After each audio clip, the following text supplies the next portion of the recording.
Começar definindo o que são homomorfismos N-expansivos.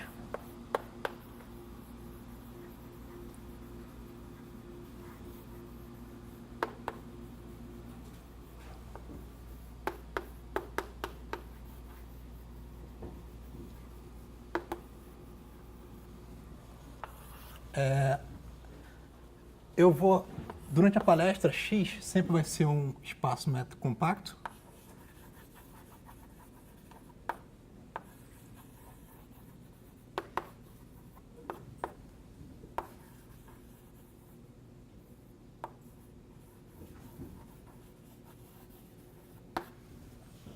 E F vai ser um homomorfismo.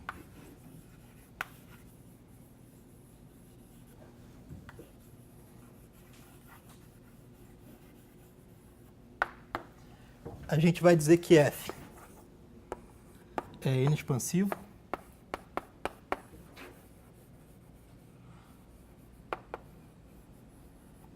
Onde o N é um número inteiro positivo. Se existe um delta maior do que zero, tal que a interseção, a cardinalidade da interseção do estável local com o estável, instável, local de todo ponto é sempre menor ou igual que n. Só lembrando que o estável local ele é sempre igual ao conjunto dos pontos y, tal que a distância do Fn de x para o Fn do y é menor do que delta para todo n maior ou igual que zero. Quer dizer, a órbita futura deles sempre estão juntas. E o instável é quando é para o n menor ou igual que zero. E a gente vai dizer que o conjunto estável de um ponto é quando eles não ficam juntos, mas que assintoticamente as órbitas ficam assintoticamente próximas. Nesse sentido, vai para zero quando n vai para mais infinito. E o instável é quando vai para o menos infinito, que é a órbita passada. Fica claro pela definição que quando n é igual a 1,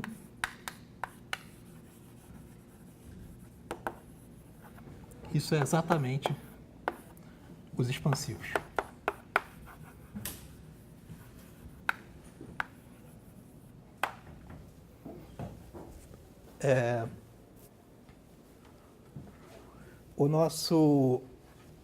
Porque, nesse caso, a única órbita que pode ter aqui, dessa interseção, é a órbita do x. O único ponto que pode ter aqui é o próprio ponto x. Em geral, o que você tem é um desenho mais ou menos desse tipo. Você tem os expansivos. Então, você tem para n maior ou igual que 2. Então, você tem o n expansivo.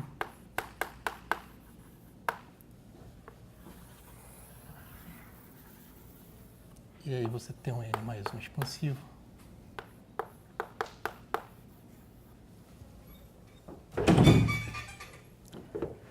Que isso quer dizer que você tem todo expansivo, ele é n expansivo, e todo n expansivo, ele é n mais um expansivo. Você tem uma relação desses conjuntos que um está contido no outro.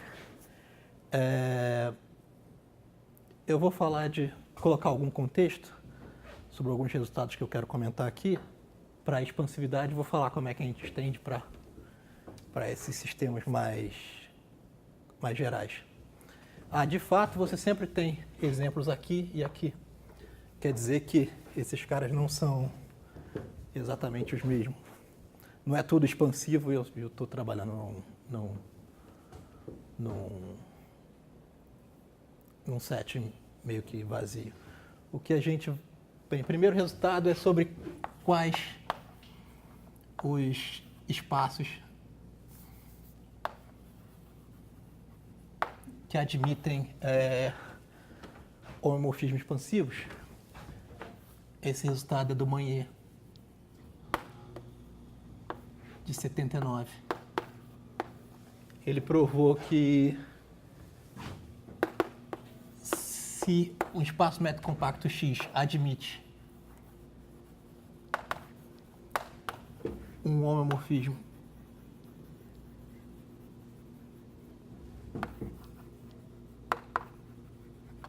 expansivo,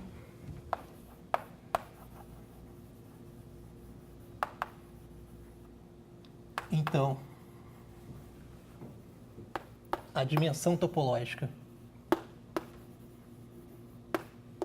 do espaço é finita. Isso quer dizer que espaço de dimensão topológica infinita nunca tem homomorfismos expansivos. É fácil construir exemplos. Eu vou construir alguns exemplos aqui. E tu vai definir agora o que é dimensão topológica do espaço métrico? Eu não iria definir, mas ela é bastante simples. Você pode definir por indução, que é assim, você vai dizer que a dimensão topológica de um conjunto é zero se você tem para todo ponto do conjunto, você tem um aberto, tal que a interseção desse cara com o conjunto é vazia, tem que ser aberto, não vale bola. Por que tem que ser aberto? Tá. Tem que ser sempre aberto, não vale bolas. E a gente vai dizer que a dimensão topológica é menor ou igual que n se você tem que o bordo do conjunto tem dimensão menor ou igual que n menos 1. Tem dimensão n menos 1, maior ou igual que n menos 1. Na verdade, essa dimensão topológica, nos casos que a gente conhece como Rn e outras coisas, elas coincidem com a dimensão. O espaço está dentro do espaço maior, como você falou, A fronteira, né? O bordo, o derrondo. eu penso no bordo como se fosse a interseção entre o fecho e o fecho complementar. Mas, É isso. só que para pegar o complementar, você precisa pensar o espaço dentro de uma condição maior. Não, eu estou olhando... Por exemplo, se eu pegar isso aqui...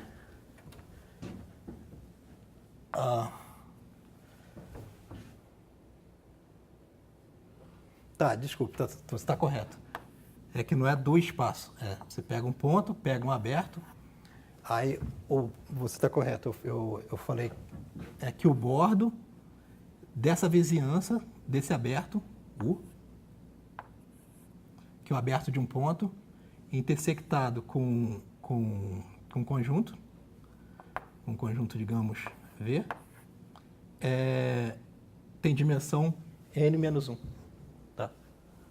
Para cada ponto você olha o bordo. Tá, obrigado.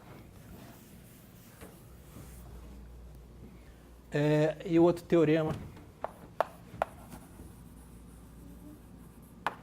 Essa é uma das maneiras de definir. Existem mais maneiras de definir dimensão topológica.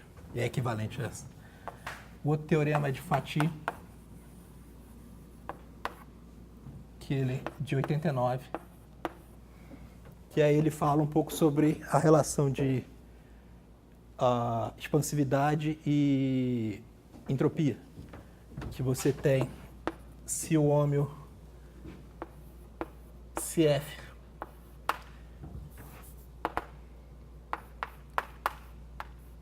é expansivo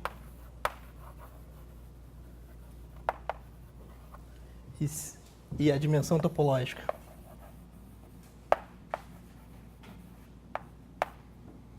do espaço ela é positiva, então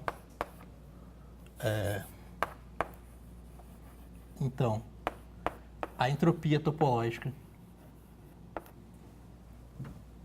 do F ela é positiva.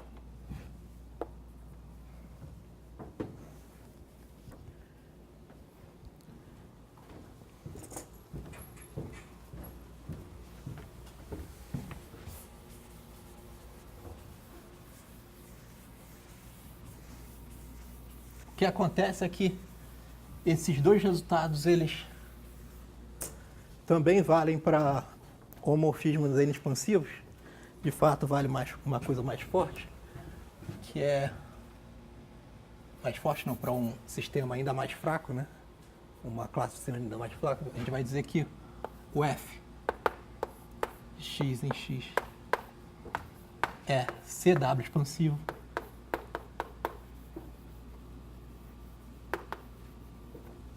se existe delta maior que zero, tal que o diâmetro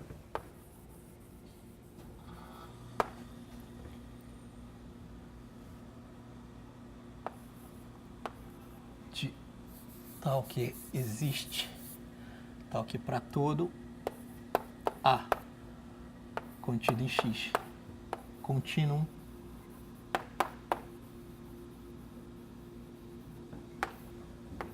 é um compacto conexo.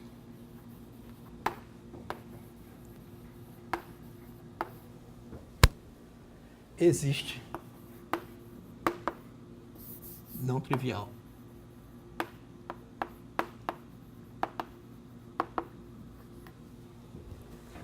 quer dizer, ele não é só um ponto, existe um número inteiro tal que o enésimo n, tal que o enésimo iterado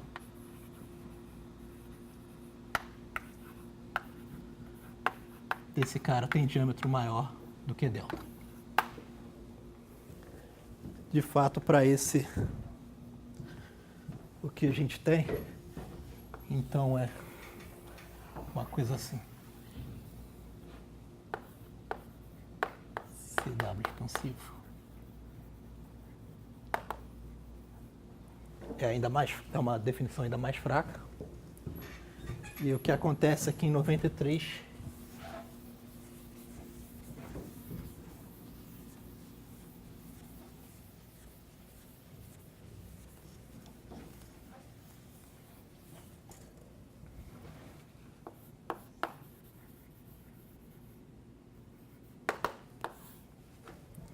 o Cato mostrou que Cato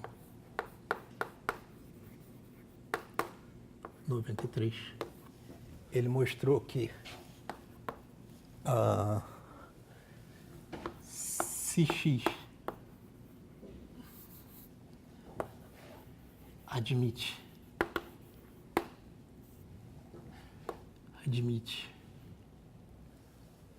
que não é outra coisa. Ah, não, é esse mesmo. Desculpe, se x admite um ômega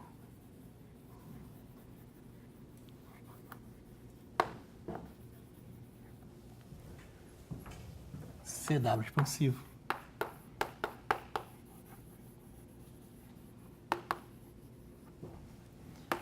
então a dimensão topológica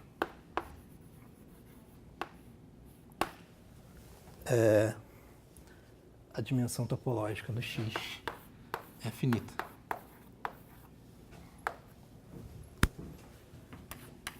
E o mesmo para o outro teorema.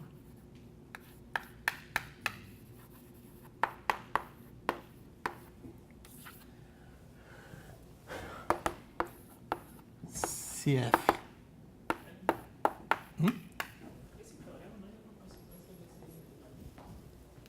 Qual? O CW expansivo é mais forte do que o expansivo? Não, ele é mais fraco, né? Todo homorfismo expansivo é CW expansivo, mas nem todo CW expansivo é expansivo. Então, para todos os caras que estão aqui, vale aquele teorema, mas esse teorema aqui tem que ser mostrado. Agora, mostrando esse teorema aqui, então fica valendo para esses dois.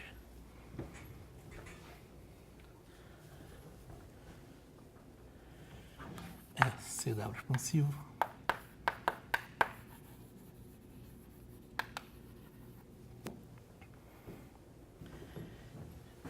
E a dimensão topológica do X é positiva, então a entropia topológica do F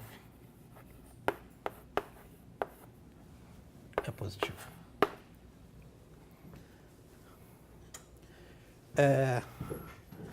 Só fazendo um comentário para falar que essa discussão de expansividade, generalização e expansividade também ocorrem para fluxo. Então eu vou anunciar dois resultados aqui para fluxo, relacionado com esses resultados aqui. O primeiro é muito antigo, o outro bem mais recente. Um é do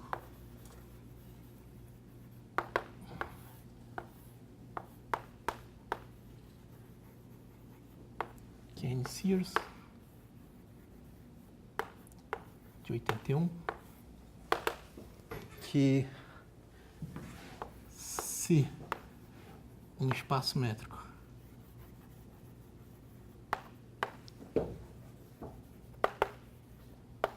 compacto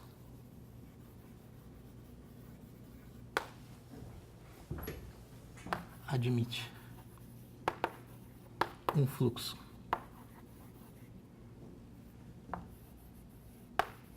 expansivo. Eu não vou definir o que é um fluxo expansivo, mas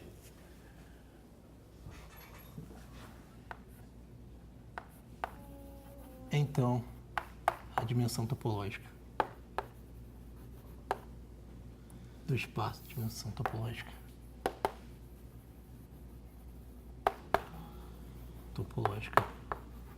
do espaço é finita.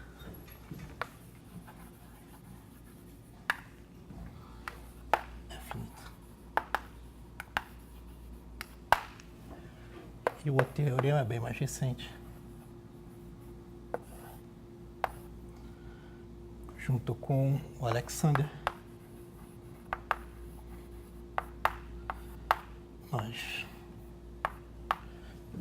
e a Zezé,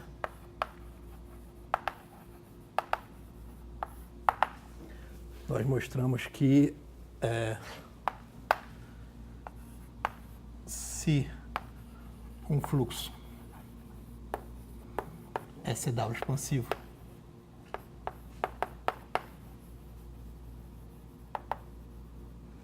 e aqui tem uma dificuldade de definir CW expansivo para fluxo, porque a definição natural não sobe, porque, bem, pelo mesmo motivo que não sobe também é do expansivo, tem que tomar cuidado a definição. O que acontece é que, moralmente, a gente não pode olhar para contínuos contidos numa órbita, a gente tem que olhar contínuos transversais. Mas a gente está trabalhando com espaço métrico, então não é, tem que tomar cuidado com essa noção de transversalidade. E também, para fluxo expansivo, você tem que trabalhar com reparametrização. E aí você tem que trabalhar com reparametrização de contínuos inteiros. Aqui é a reparametrização de uma órbita apenas, aqui é um conjunto de órbitas, então tem um pouco mais de dificuldade. Se um fluxo se dá expansivo e a dimensão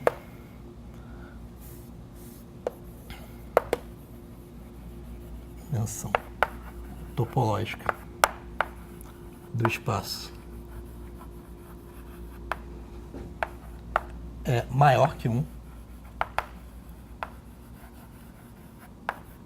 Aqui a gente precisa maior que 1 porque tem uma dimensão que é a dimensão das órbitas, né? É maior que 1, então a entropia topológica do fluxo.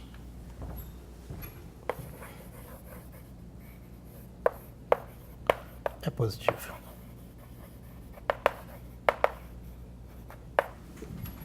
Isso foi... Isso é desse ano.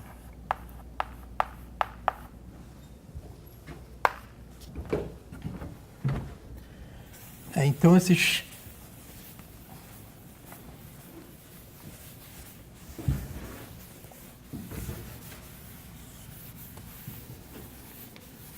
dois resultados já estão bem conhecidos para N expansivo.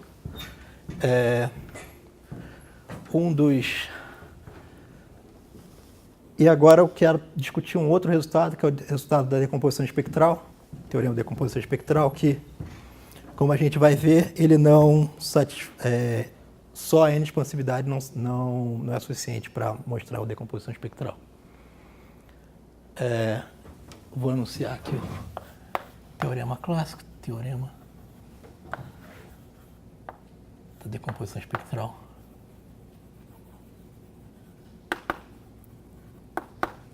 A versão topológica dele.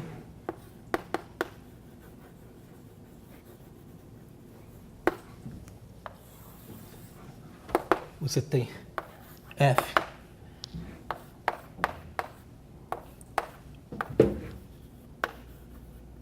expansivo, homorfismo expansivo,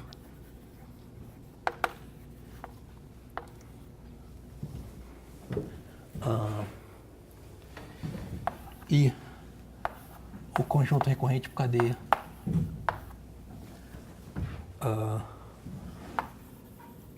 com a propriedade Schedel, com sombreamento.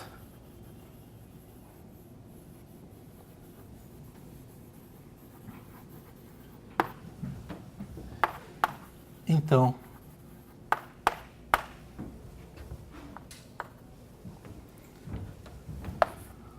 que a gente tem aqui, o conjunto não errante, ele é igual à união de igual a 1 TK de BI, onde cada BI é um conjunto que nós chamamos de básico. Quer dizer que ele BI é compacto,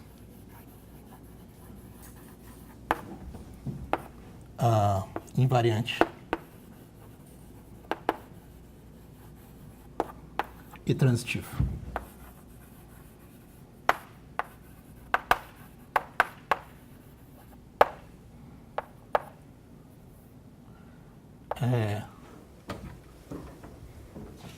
Só a título de curiosidade, quando você tem um homorfismo que ele é expansivo e tem a propriedade de sombreamento, então ele costuma ser chamado na literatura de homorfismo hiperbólico. Quando você tem só homorfismo, né? Você não pode definir.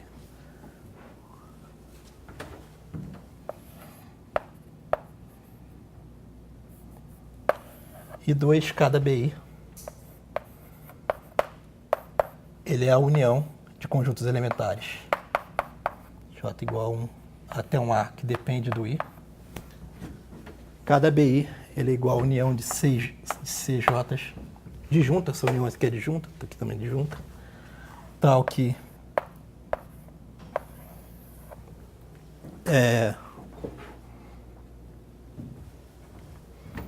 cada CJ é compacto.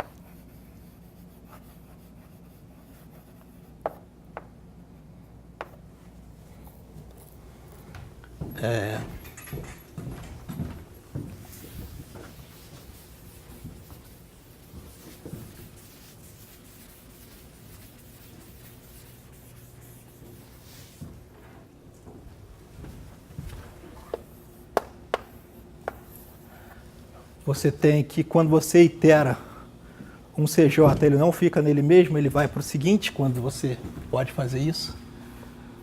F do CJ é igual a CJ mais 1. Sempre isso daqui é aplicável. Quando isso é aplicável, você tem que o F do CA, quer dizer, do último, ele é igual ao C1. E quando você itera A vezes qualquer CJ, ele volta para ele mesmo.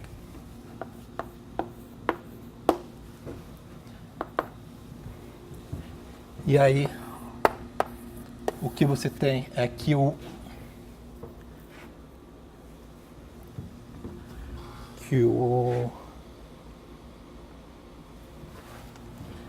F, quando você pega esse homorfismo aqui, chama isso daqui de G, né? Então você tem esse cara aqui restrito a um CJ, então esse cara é topologicamente mixing.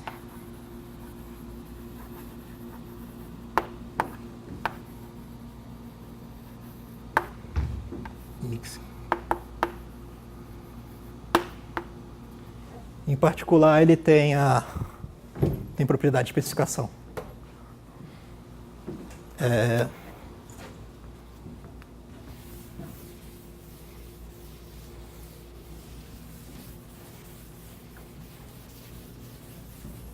Mas isso é para o caso expansivo. E você só consegue provar isso porque você tem o seguinte lema para o homorfismo expansivo. Lema que é se F é expansivo,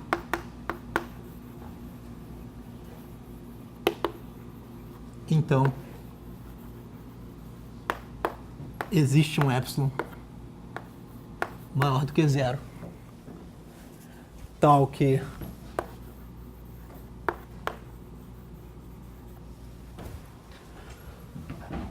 o conjunto estável local de todo ponto ele está contido no conjunto estável do X. E o mesmo para o instável.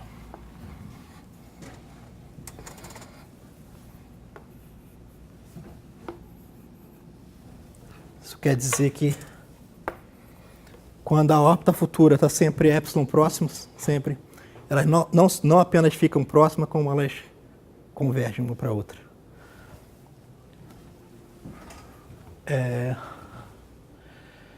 E é esse lema aqui é o que permite a gente provar esse teorema. Basicamente, você só precisa aplicar isso daqui de forma esperta. Pode falar. Se tu pedir, obviamente não deve funcionar. Se tu pedir que seja expansivo e sombreamento só não errante. É porque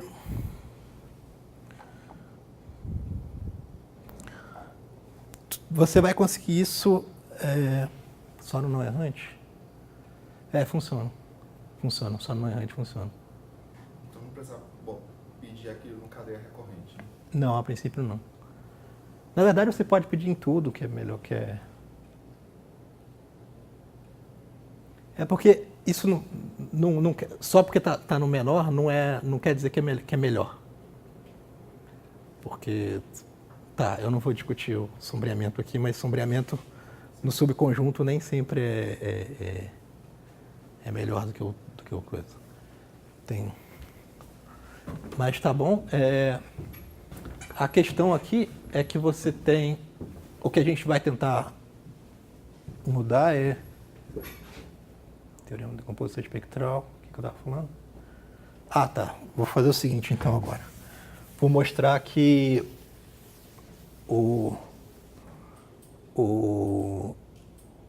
para N expansivo esse teorema não funciona.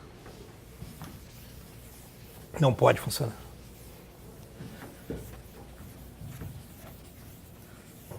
Mas antes eu vou falar de dois outros resultados, rapidamente, sobre N expansivos, que é um teorema do Alfonso,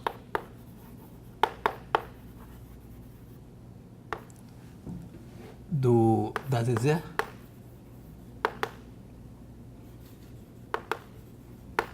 E do Pepe.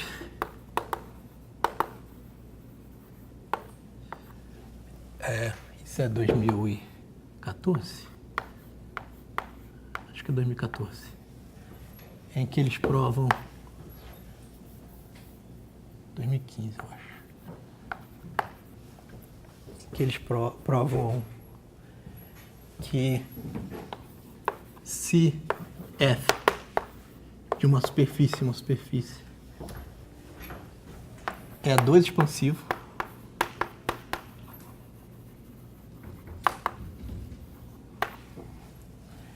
S é uma superfície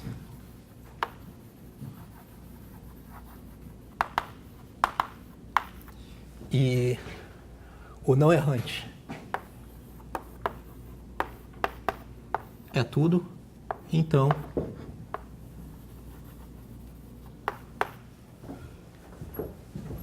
F é expansivo.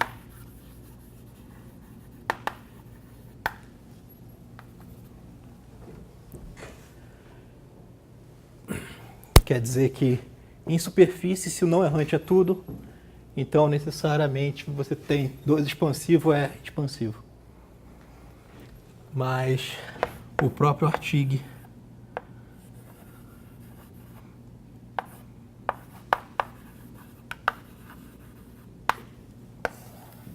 ele mostrou que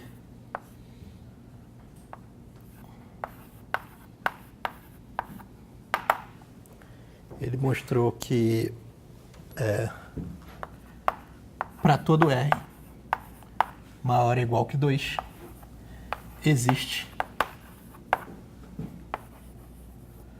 um CR difeomorfismo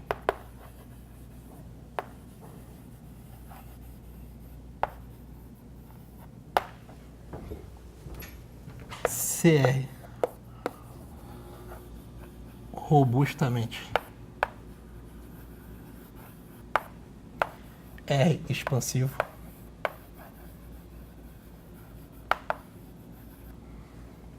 no sentido que você tem que se ele é se F é R expansivo, então tem uma vizinhança CR que todo mundo também é expansivo. Que não é R-1 expansivo.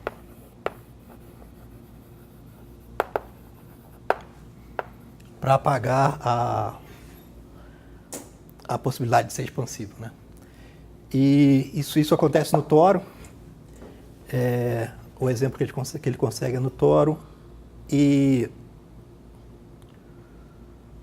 esse cara aqui, ele, como o toro é uma superfície, ele mostra que essa condição aqui ela é necessária. Que se você dropar essa condição, vai existir um cara que não é expansivo. Um 2 expansivo que não é expansivo quando R é igual a 2. Isso daqui.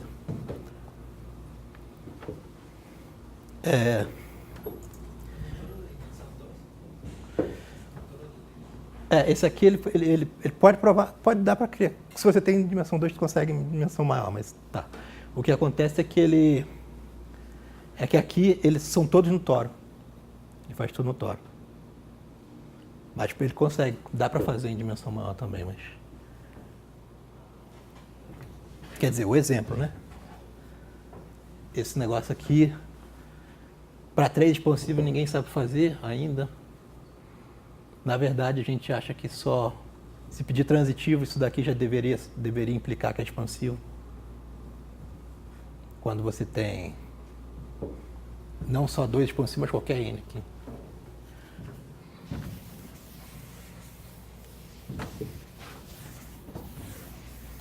Mas aí, a gente tem um exemplo que na verdade foi eu e o Alfonso que fizemos o exemplo, só que Depois eu e o Bernardo, só que a gente pegou esses exemplos em um outro contexto, e agora com o Bernardo o que a gente fez foi olhar para ele e mostrar que esses exemplos não satisfazem algumas propriedades e não implicam que o homomorfismo N-expansivo não pode ter a decomposição espectral. Quer dizer, o teorema de decomposição espectral não pode ser verdade quando você tirar a hipótese de expansivo para N-expansivo. O exemplo, na verdade, ele é bem simples, não tem nenhum... Ele é só para mostrar que você tem um contra-exemplo para aquilo. Então, você começa com um lema, que é verdade para expansivo, todo mundo sabe, mas para N expansivo, a gente também é bastante fácil de provar, é que se F é N expansivo, é N expansivo, então o número, a cardinalidade dos pontos periódicos de período menor ou igual que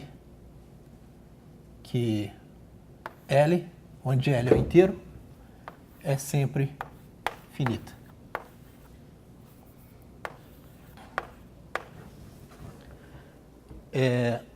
Isso quer dizer que... Como é que você mostra isso? Se você tivesse infinitos pontos periódicos de período menor ou igual que L, então você poderia fixar um R, você tem infinitos pontos periódicos de período R, pelo menos algum R você tem infinitos, e aí o que acontece é que esses caras vão ter que acumular em algum lugar, e se eles acumulam em algum lugar, você vai ter muitos pontos de período, muitos caras com período R muito pertinho. E aí você usa a continuidade, eles vão estar sempre pertinho. A órbita inteira vai ter que estar sempre pertinho. E aí você tem infinitos caras muito pertinhos, o que na interseção do conjunto estável com o conjunto instável local, para qualquer delta que você encontrar. E isso demonstra esse teorema. Então o que eu faço é começo com qualquer homomorfismo expansivo que tem infinitos pontos periódicos. Portanto, os pontos periódicos o período dos pontos periódicos tem que ir para o infinito. A gente pode, por exemplo, começar com a nosso notório, para ficar mais fácil. E aí aqui você tem a F, que é o nosso notório. Eu vou fazer só para 2, para N igual a 2, mas o caso geral é similar. As propriedades que esse homomorfismo que a gente vai criar são essas. Ele é N expansivo. A gente vai criar um G.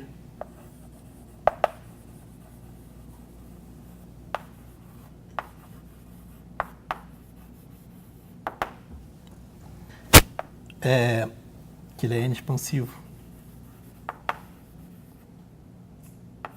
Mas não é N-1 expansivo.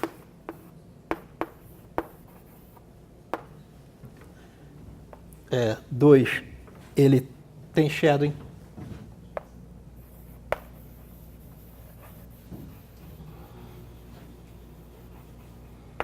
G tem shadowing. Além disso, o shadowing, ele tem infinitas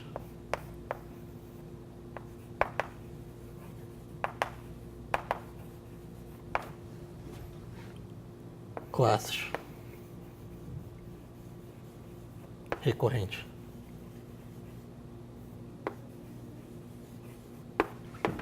Por cadeia.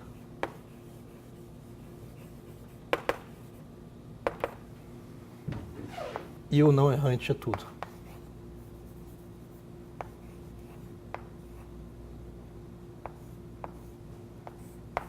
embora eu vou começar com a nossa no toro, o meu exemplo ele não está no toro, continua apenas no toro, ele é um espaço métrico bem feinho. Ele vai ter essas propriedades, e a minha G que a gente vai criar vai ter essas propriedades aqui. Então, eu vou fazer com pontos periódicos de período pequeno, aí vocês vão entender como é que faz para pontos periódicos de período grande. O que acontece é que você só precisa fazer isso para pontos periódicos de período grande, mas para entender, a gente vai fazer para pontos periódicos de período 2 e 3, que aí daí por diante vocês entendem como a gente continua. Pega primeiro um ponto periódico de período 2, digamos aqui o P, e aqui eu tenho o meu F de P, e o F2 de P é o P de volta. O que a gente faz é simplesmente pendurar um A de P aqui e um G. Esse azul tá ruim, não dá para enxergar não.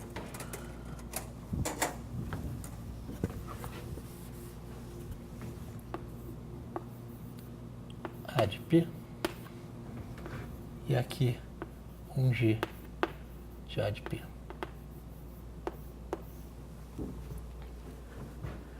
Aí a gente vai fazer o seguinte, vamos definir. Bem, a gente só pendurou esses dois caras aqui, agora tem que dizer como é que fica a métrica. A gente vai dizer que a distância do A de P para o P, ela é igual a 1 sobre 2, esse sigma de P aqui é igual ao período de P, menos 1. Sigma de P é o período do P. No caso aqui 2. A gente vai dizer que a distância do A de P para o G de P, distância do A de P para o G de A de P é igual à distância do P para o F de P. Quer dizer, essa distância aqui é exatamente igual a essa distância aqui. Essa distância é 1 sobre 2, nesse caso. E a distância do A de P para qualquer outro ponto aqui, y, vai ser simplesmente eu pego essa distância daqui e daqui eu somo para cá. Se eu tenho, para um ponto periódico de período 3, eu faço a mesma coisa, eu penduro mais 3 pontinhos, e eu faço a mesma coisa, só que aqui a distância vai ser 1 sobre 8, 1 sobre 4 no caso. E aí eu tenho essa distância aqui é igual a essa daqui, e a distância desse cara para qualquer outro ponto aqui é igual a essa soma. O que acontece é que conforme for aumentando o período, os pontos que eu vou pendurando vai ficando cada vez mais pertinho dos pontos periódicos que estão no toro. E aí, quando a primeira coisa que a gente teria que ver é que o espaço métrico resultante ele é compacto. É fácil ver isso porque para qualquer epsilon maior que 0, quando você pega uma epsilon vizinhança do toro, você simplesmente vai ter somente um número finito de pontos fora dessa vizinhança, porque são os pontos periódicos com um período menor do que 1 sobre sigma de P, onde 1 sobre sigma de P é menor, 2 sobre sigma de P é menor do que o epsilon. E como a gente tem aquele teorema ali, ele vai ter que ser menor do que o teorema pré-expansivo, né? Porque o toro, você só tem um número finito de caras assim.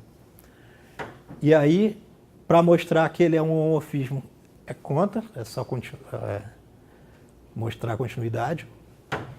Mostrar que ele é, nesse caso aqui, a gente tem 2 expansivos, mas a gente consegue fazer isso para qualquer n. Para mostrar que ele é 2 expansivo, ele não pode ser expansivo porque para qualquer delta, que seria o candidato à constante de expansividade desse cara, basta você pegar um ponto periódico que esteja de período muito grande, e aí a órbita do ponto periódico que a gente implantou fora vai estar sempre perto desse ponto periódico que está dentro do toro. Então você tem dois caras ali. Então não pode ser expansivo. E ele é 2 expansivo porque eu só adicionei perto de cada órbita periódica apenas mais um ponto.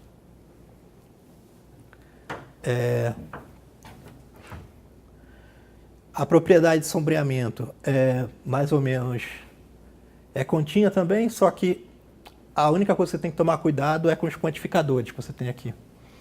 Quando você considera a sua pseudo-órbita, você vai considerar alguma coisa como o mínimo do shadow que você já tinha aqui dentro, com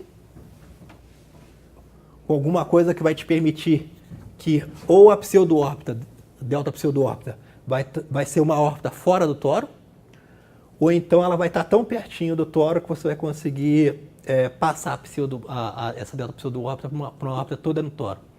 Aí a sombra que você vai encontrar vai ser a sombra dentro do toro. Tem infinitas classes porque você adicionou um monte de pontos periódicos isolados. Cada ponto periódico vai ter uma classe só para ele. Cada órbita vai ter uma classe só para ela. E o não errante é tudo porque eu só adicionei ponto periódico. O não errante já era tudo, eu só adicionei ponto periódico. Então esse cara aqui, ele é 2 expansivo e não satisfaz o teorema da decomposição espectral. Tem shadowing, tem as coisas, e por ter infinitas classes recorrentes por causa dele, não satisfaz o teorema da decomposição espectral. Então, tá. Só que a gente não parou por aí. Aí depois, juntamente com o Bernardo, a gente continuou, mesmo com esse contra-exemplo, a gente continuou estudando outros resultados que eu não vou comentar aqui, mas eles têm a ver com quando é que você tem esse tipo de coisa nos N expansivos. Mas eu não vou me fixar nesse trabalho com o Bernardo, porque eu queria falar mais era do meu trabalho com Denker e com Chuan ali. Então o que a gente faz é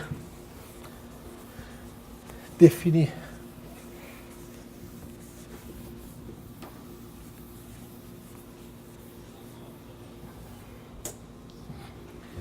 nós definimos, a gente diz que F é strong measure expansion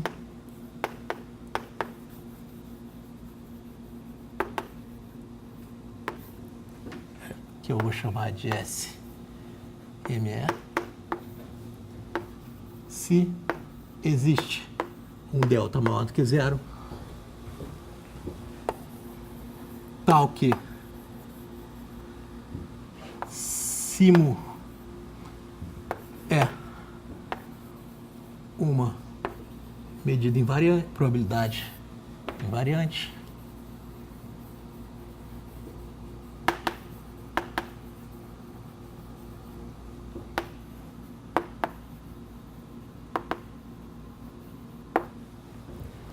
então a medida daquela minha mesma interseção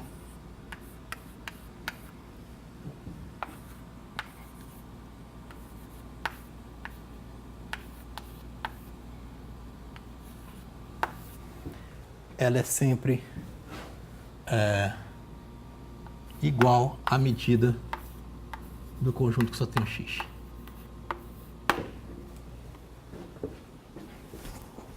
O que acontece é que para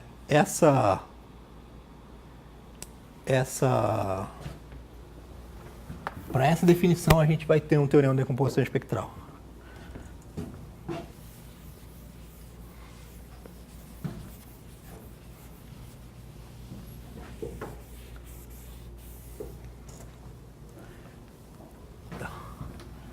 Teorema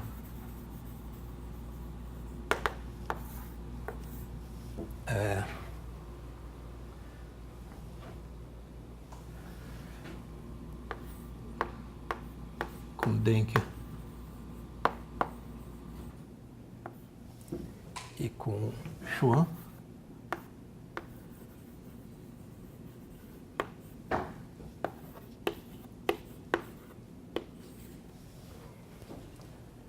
a gente prova que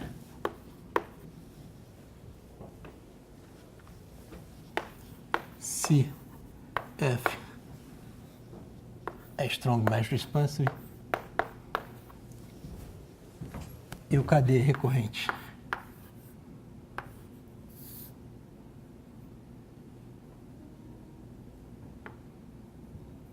Vou colocar, para demonstrar mais fácil, vou colocar aquele que F tem sombreamento e F tem sombreamento. Mas vale uma versão mais forte. Então, vale o nosso teorema da composição espectral.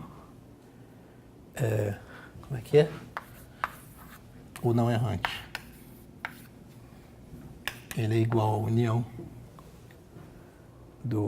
de conjuntos básicos, onde união finita, onde cada BI é compacto, conexo, compacto invariante.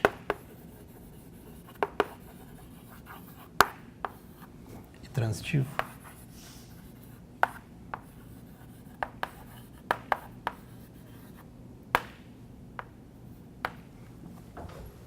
Dois.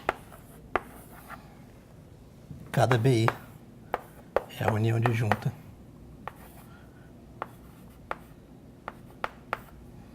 de CJs, onde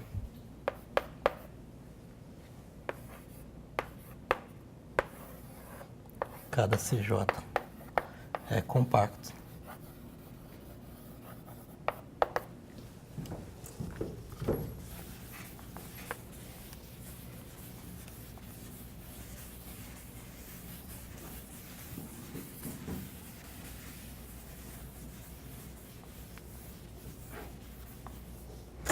Cada CJ é compacto.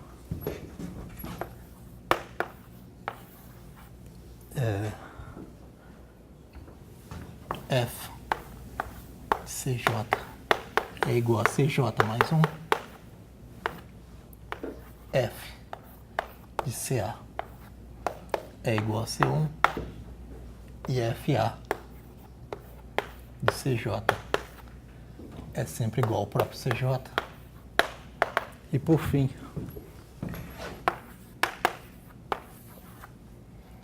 FA restrito a qualquer CJ é topologicamente mixo.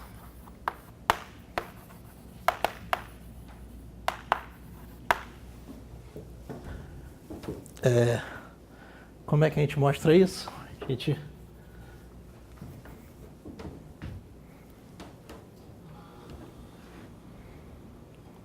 talvez tenha muito. Talvez seja um pouco grande para dar só os lemas. Vamos lá, a gente tem, para provar isso, a gente começa com o lema 1, que ele diz que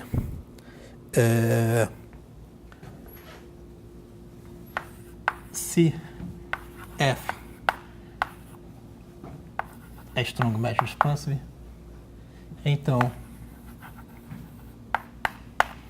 existe um epsilon maior do que zero, tal que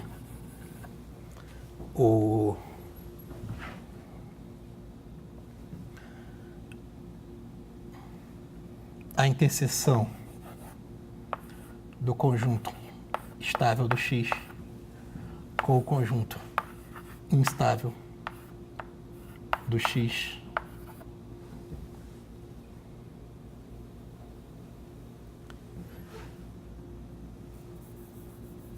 de P, acho que P é melhor, de P é igual ao próprio P se o P é um ponto periódico.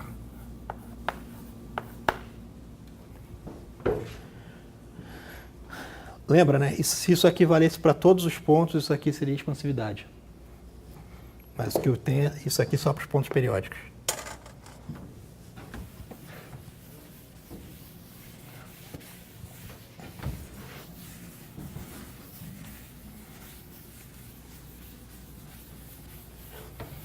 A ideia da demonstração desse cara aqui é que se você pega, por exemplo, um ponto periódico qualquer, digamos P, F de P, digamos período 3, F2 de P, e aqui você tem P. Aí você pega o delta da definição e pega epsilon igual a delta sobre 2, por exemplo. Aí você vai ter essas bolinhas aqui.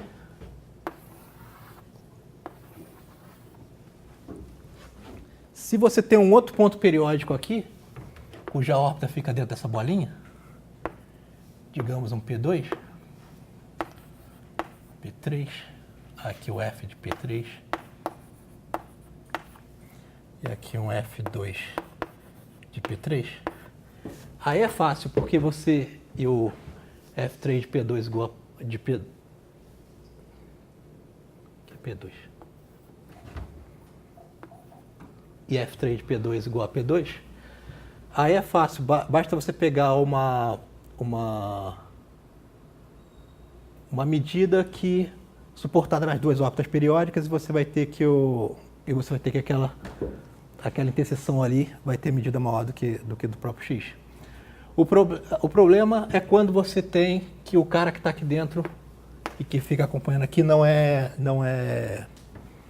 periódico, mas aí mesmo assim você consegue uma medida cujo suporte está contido na união dessas bolas aqui, e essa medida não é a medida suportada na órbita do P, e aí você consegue fazer a contradição de ter outro ponto cuja órbita inteira fica aqui.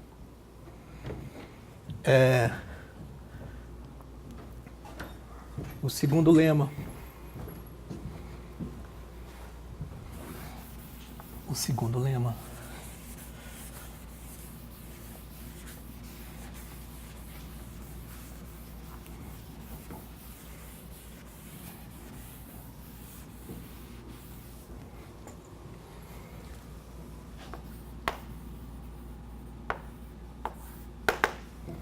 É que você tem que um não errante,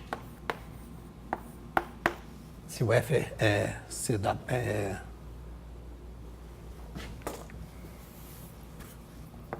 se F é strong measuring expensive, então o não errante do F é igual ao fecho dos periódicos.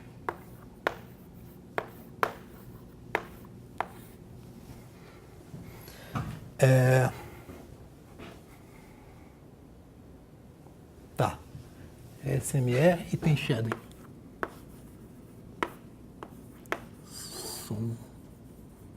Sombreamento. O lema 1 não precisa de sombreamento, mas isso aqui precisa. Para expansivo isso é fácil, e de fato para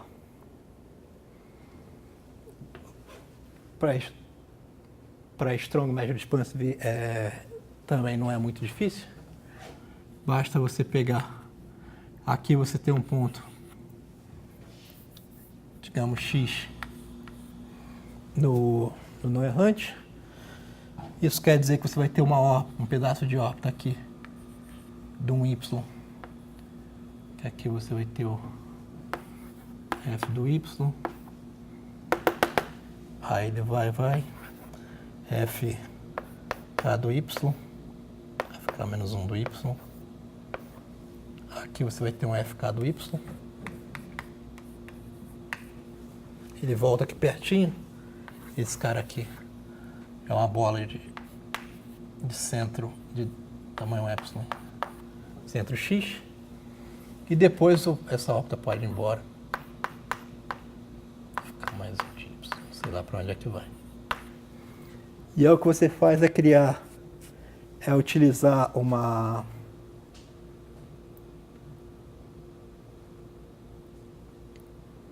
o shading para criar uma órbita que ela fica nessas bolas aqui e fica sempre voltando aqui, fazendo isso. O que acontece é que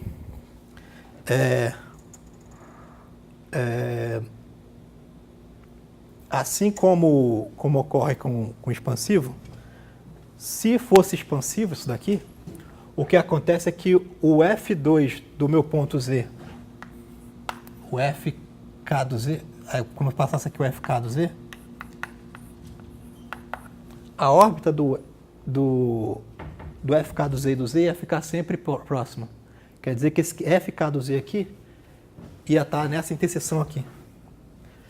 E aí a gente ia utilizar a expansividade para mostrar que isso não pode ocorrer. E aí você utiliza a mesma coisa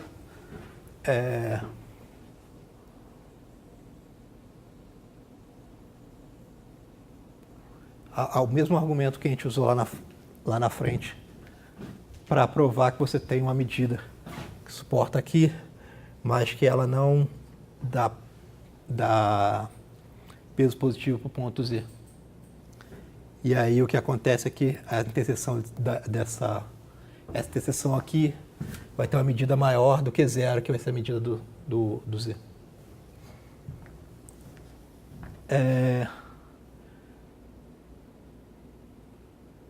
Claro, se o Z já não for periódico. Isso implica que ele tem que ser periódico nesse caso. Então, e aí o terceiro lema. As medidas são sempre não atômicas. Né? Hã? As medidas são sempre não atômicas. Quem falou? Não, porque tu falou que era ali o de um lado. Não, aquele ali a gente tem que ter cuidado para criar uma medida que não é. O ponto que tem a medida zero, o ponto. Porque dá a medida zero para o ponto, isso. Mas tem que, uma parte importante é ter cuidado para não dar. Quer dizer, para isso não acontecer, né? É claro que você faz isso supondo sempre que o Z não é periódico, porque você quer provar que o Z é periódico. Esse ponto Z ele vai existir pelo shadowing. A questão é, se ele não for periódico, aí você consegue criar um cara que não dá medida positiva para o ponto.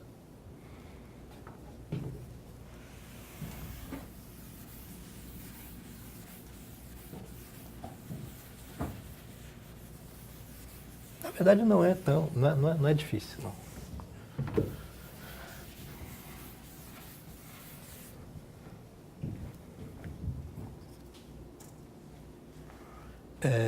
E aí o lema 3.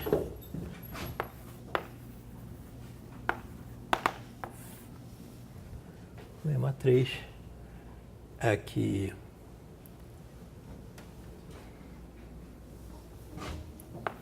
se F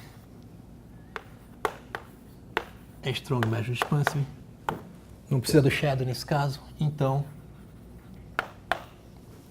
existe um delta, existe um epsilon maior que zero, tal que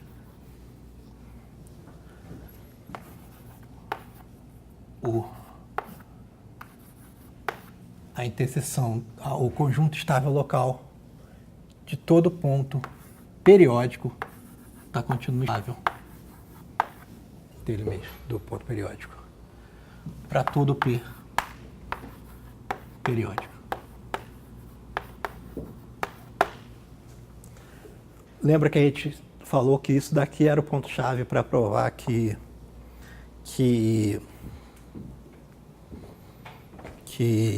o quê? Para provar o teorema da decomposição espectral. E aí o que a gente tem aqui, esse teorema aqui, esse lema aqui a gente consegue pros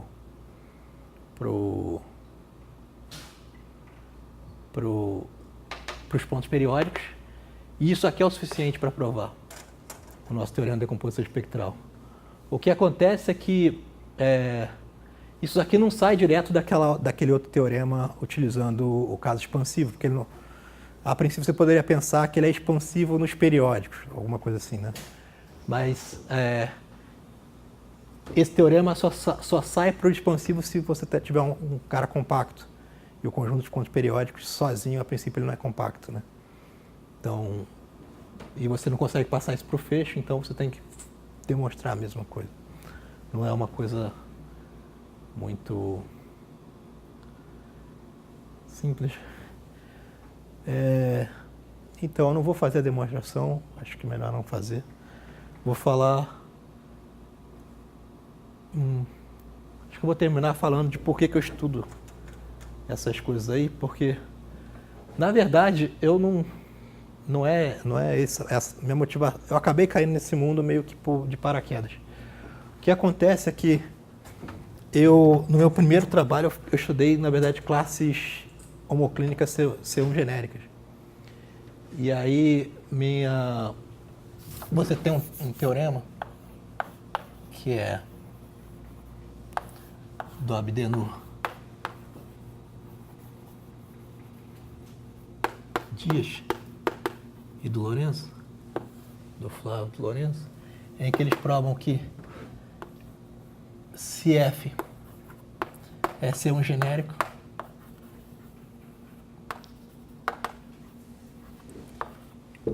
e uma classe homoclínica tem sombreamento, é isolada. É isolada.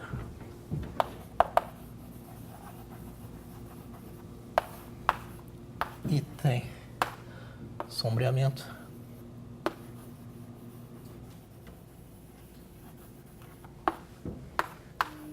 Então, a classe, ela é hiperbólica.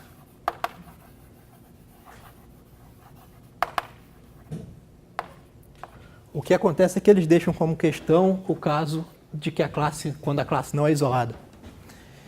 E aí a gente não sabe como provar isso por enquanto. Até hoje a gente não sabe provar isso. O que acontece é que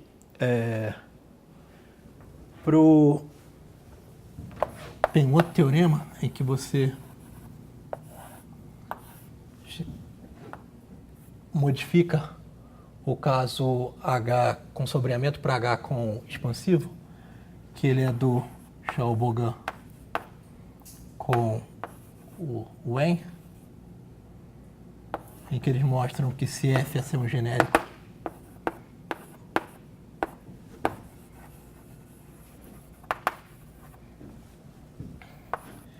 e H é expansivo, e aí nesse caso você não perde isolado, então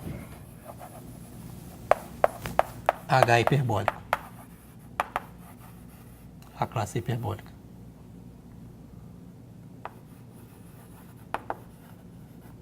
Um conjunto hiperbólico. O que acontece é que para tentar mostrar esse caso aqui, o que acontece é que quando a classe ela não é hiperbólica, você tem alto valor de delta fraco. E quando você tem sombreamento, o que acontece é que você tem índice constante na classe. Na verdade, você tem o mesmo índice, inclusive para os dífios C1 próximos. E aí o que acontece é que você tenta, então, pegar esses pontos periódicos com alto valor de delta fraco e perturbar um pouquinho. Só que então você muda o índice. E aí deveria terminar. O problema é que quando a classe não é isolada, esse ponto que você criou pode sair da classe e aí você tá vendido. E aí as pessoas não conseguem, a princípio, pelo menos até hoje, eu ainda não vi ninguém conseguir provar isso, tentando provar a hiperbolicidade direta. Aí a minha ideia era, eu pego um FC1 genérico, um sombreamento, e tento mostrar que é expansivo. Então o que acontece é que eu teria a hiperbolicidade. Só que mostrar que é expansivo começou a ficar difícil.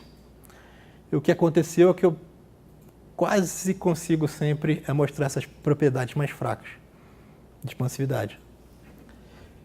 E aí, com essa propriedade de expansividade, minha esperança era de conseguir terminar esse problema. Então, na verdade, minha intenção não era trabalhar só no mundo topológico. O que acontece é que depois que eu comecei a estudar, aparecem problemas e você acaba tendo que trabalhar, tem que sair alguma coisa, não sai o teorema principal, você vai saindo as coisas intermediárias e vai fazendo. Mas minha intenção era tentar provar isso daqui. De fato. Então eu acho que eu vou parar por aqui.